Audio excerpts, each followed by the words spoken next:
रामायण कथा के अंत में भगवान हनुमान के साथ क्या हुआ। नंबर 1, हनुमान जी को क्या हुआ।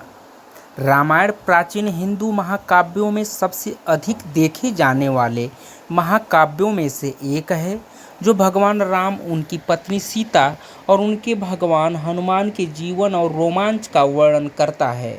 संपूर्ण रामायण में भगवान हनुमान को शक्ति, भक्ति और एकाग्रता के प्रतीक के रूप में देखा जा सकता है। उनके जीवन और प्रेम के माध्यम से उनका ब्रह्मचर्य और भगवान राम के प्रति उनका सम्मान और भक्ति सभी जानते हैं। हालांकि यह ज्ञात है कि राक्षस राजा रावण की हार के बाद और जब भगवान राम, माता सीता और हनुमान जी अयोध्या वापस आए तो उनके साथ क्या हुआ, इसके बारे में अलग अलग सिद्धांत हैं। रामायण के अंतिम अध्याय हमें भगवान हनुमान के साथ क्या हुआ इसके बारे में विभिन्न सिद्धांतों के साथ छोड़ते हैं, लेकिन कभी भी कुछ भी स्पष्ट नहीं किया गया था।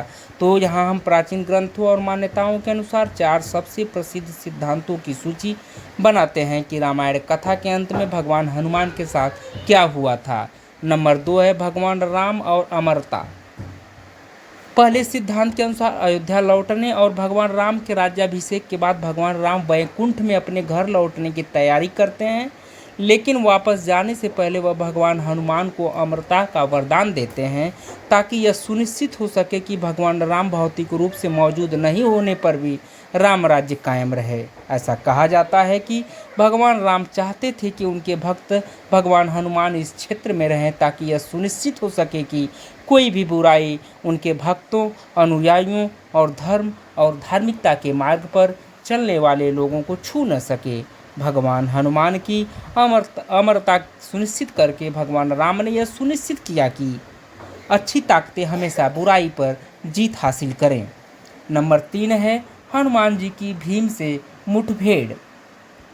क्या लंका के युद्ध के बाद भगवान हनुमान कहाँ गए, इसके बारे में एक और सिद्धांत महाकाव्य महाभारत से मिलता है। ऐसा कहा जाता है कि जब द्रौपदी को एक विशेष फूल चाहिए था तो भीम उसे खोजने के लिए जंगल में गए। रास्ते में एक बंदर उनका रास्ता रोक दिया, जिससे भीम क्रोधित हो जाते हैं। जब भीम उस बानर से अपनी पूंछ रास्ते से हटाने के लिए कहते हैं तो बानर उनसे कहता है कि यदि वह चाहे तो वह स्वयं ऐसा कर सकता है।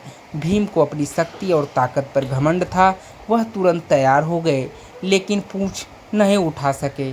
तभी उसे पता चलता है कि यह कोई साधारण बंदर नहीं बल्कि स्वयं भगवान हनुमान थे।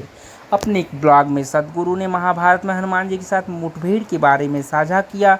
रामायण महाभारत का एक हिस्सा है। बहुत बाद में वाल्मीकि ने इस कहानी को एक महाकाव्य के रूप में प्रतिष्ठित किया, अन्यथा रामायण महाभारत का एक हिस्सा था। यह एक लंबा महाकाव्य था। वाल्मीकि ने इसे अलग कर दिया और इसे राम का महाकाव्य बना दिया, अन्यथा वे भी कृष्ण के जटिल जीवन, राम की सादगी में खो गए होते। नंबर 4 है भगवान हनुमान हिमालय में ध्यान करते हैं। भगवान हनुमान के ठिकाने के बारे में एक और धारणा इस सिद्धांत से आती है कि भगवान हनुमान अभी भी जीवित हैं और हिमालय में कहीं हैं। भगवान राम के नाम का जाप कर रहे हैं, जिसे लोग राम जप कहते हैं। ऐसा कहा जाता है कि भगवान हनुमान ने हिमालय में ध्यान और एकांत का जीवन चुना। इस मान्यता के अनुसार भगवान हनुमान ने खुद को नश्वर संसार से दूर करने और ध्यान की गहरी अवस्था में प्रवेश करने का फैसला किया, क्योंकि वह भगवान राम या उनके अवतार के पृथ्वी पर वापस आने की प्रतीक्षा कर रहे थे। ऐसा माना जाता है कि वह तब फिर से उभरेंगे जब दुनिया को दैवी हस्तक्षेप की सख्त जरूरत होगी, खासकर कलयुग में कल की भगवान विष्णु के 10वें अवतार के आगमन के दौरान। नंबर 5 है महाभारत के युद्ध में अर्जुन का साथ देना। महाभारत की एक और मान्यता उस समय से मिलती है जब श्री कृष्ण और अर्जुन ने महाभारत के युद्ध के दौरान भगवान हनुमान को उनके साथ जाने के लिए कहा था। इस मान्यता के अनुसार हनुमान जी ने स्वयं को अर्जुन के रथ के ध्वज पर एक चित्र के रूप में स्थापित किया, जो धार्मिक उद्देश्य के प्रति उनकी निष्ठा और समर्थन का प्रतीक था। नंबर 6 है हनुमान जी की पूजा करें। भगवान हनुमान की शुद्ध भक्ति, शक्ति और बुद्धि उन्हें प्रिय बनाती है। वह ऐसे व्यक्ति का प्रतीक है जो सभी चुनौतियों पर विजय प्राप्त करता है, अपने भगवान के प्रति अटूट निष्ठा रखता है और दूसरों को आध्यात्मिक विकास में मदद करता है। भक्त सुरक्षा, शक्ति और जीवन की यात्रा में बाधाओं पर काबू पाने के लिए उनका आशीर्वाद मांगते हैं। रामायण जैसे महाकाव्यों में उनके महान कारनामे एक नायक और रक्षक के रूप में उनकी छवि को मजबूत करते हैं। नंबर 7 है हनुमान चालीसा की शक्ति।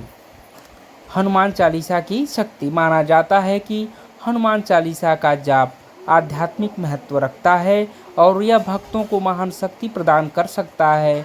बहुत से लोग मानते हैं कि इसका नियमित पाठ करने से साहस, शक्ति और नकारात्मक प्रभावों से सुरक्षा मिलती है।